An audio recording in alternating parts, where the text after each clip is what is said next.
program ini adalah program yang paling penting karena mereka harus jadi individu yang mandiri, paling tidak untuk memenuhi kebutuhan diri sendiri dan kebersihan diri.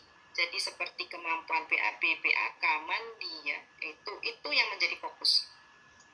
Kalau diintegrasikan dengan sekolah inklusi, bila misalnya ada sekolah inklusi yang mau menerima anak-anak ini, nah maka pelajarannya bisa disesuaikan. Misalnya untuk kelas 1 SD, ada kan juga pelajaran berkaitan dengan kebersihan diri. Nah, itu bisa dimasukkan, tetapi tekniknya pasti akan sangat spesifik tergantung dengan keadaan anak.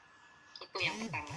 Jadi bantu orang tua untuk memahami bahwa yang terpenting kemandirian diri dan keterampilan hidup yang sehari-hari. Nah, itu yang perlu dikembangkan. Nah, jadi akademis bisa menyusul nantinya setelah yang ini lebih teratur, atau akademis bisa berjalan berbarengan bila anak memang mampu untuk menerima materi-materi berkaitan dengan akademis. Lalu yang kedua berkaitan dengan gaya belajar. Memang gaya belajar ini adalah satu pendekatan yang secara umum diperhatikan pada anak-anak tipikal.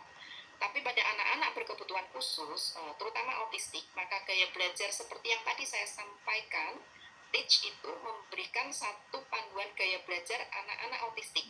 Satu, harus visual, kedua harus terstruktur, ketiga bisa diprediksi. Nah, itu memang sudah ada. Pada anak-anak disabilitas lain pasti akan muncul gaya belajarnya yang secara umum perlu diperhatikan. Pada anak netra jelas punya gaya belajar sendiri, pada anak tuli juga punya gaya belajar sendiri.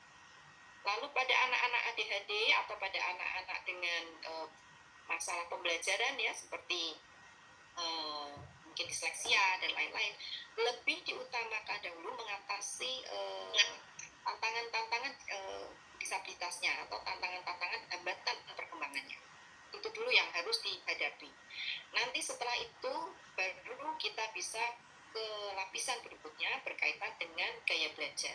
Tapi bila ini hambatan awal ini diselesaikan, maka hambatan belajar kemungkinan besar tidak bisa dikurai juga.